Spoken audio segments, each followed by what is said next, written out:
So today might mark the beginning of the end of menthol cigarettes in this country, because just in the last couple of minutes, the FDA is announcing it's working on a proposal to ban them within the next year, along with all flavored cigars. Research has shown that menthol cigarettes are both easier to get addicted to and harder to quit than regular tobacco products. And they've been disproportionately harmful for members of the Black community for decades. Menthol cigarettes have been marketed aggressively to Black Americans. More than 85% of Black smokers use menthol cigarettes. That's way up from just 10% in the 50s, and it's 3 times the rate of white smokers. I'm joined this morning by the U.S. Surgeon General, Dr. Vivek Murthy. Dr. Murthy, good to be with you. Good morning, and thank you for being with us. Thanks so much, Hallie. It's good to see you.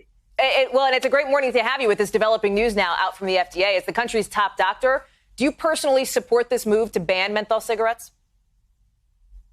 Well, Hallie, let me just say the subject of menthol cigarettes has been a topic of great concern in the medical and public health community for many, many years. My predecessors, former surgeons general, and myself have written and spoken about this in the past. But here's why there's such great concern, because what the science tells us is that menthol is actually a factor in increasing the likelihood of youth and young adults experimenting with cigarettes and increases the likelihood of them moving to smoking regularly. But on the other side also, we know that menthol can be more addictive for some people and can make it harder to quit.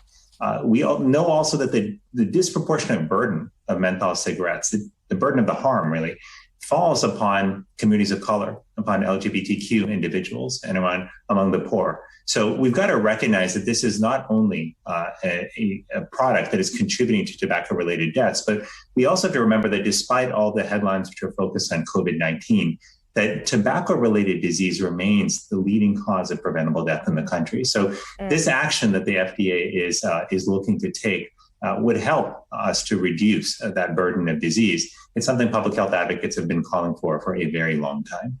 You talk about the disproportionate impact on Black and brown communities, and we talked about that in the introduction as well. But the ACLU and others argue that a ban on menthol cigarettes could actually hurt those communities, saying that the ban could trigger criminal penalties, which would hurt people of color and prioritize criminalization over public health and harm reduction.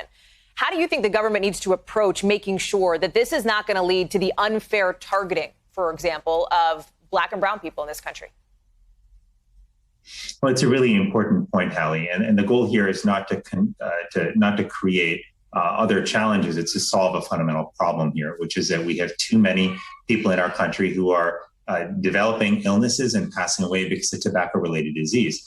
At the end of the day, though, in tobacco and nicotine, which is the addictive component in tobacco, this is part of effectively a broader category of substance use disorders. And we recognize in this country that substance use disorders are an illness. They're not, they're something that should be treated with compassion, with treatment, not with incarceration, not with punishment.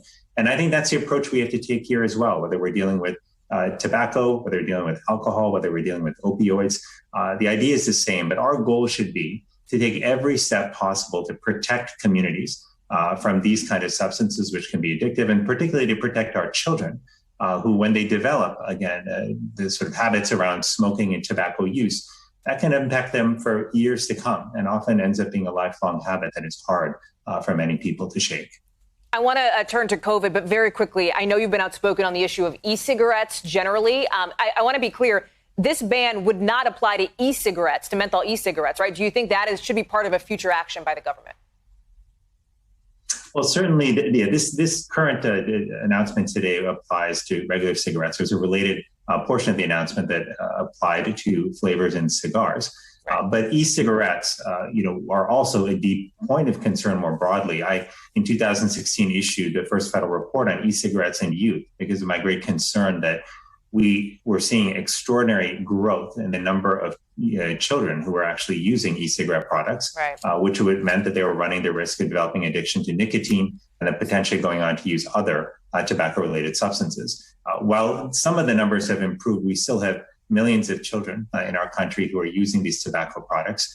And flavors are a critical reason why. And so we continue to need to take more action on the e-cigarettes front. But today, overall, is an important step forward in reducing the overall challenge that we face with tobacco-related disease. And there's still, despite it being 2021, a lot of work to do on that front. Hey, thanks for watching our YouTube channel. You should know that you can follow today's top stories and breaking news and catch up on your favorite MSNBC shows all in one place. Download the NBC News app today.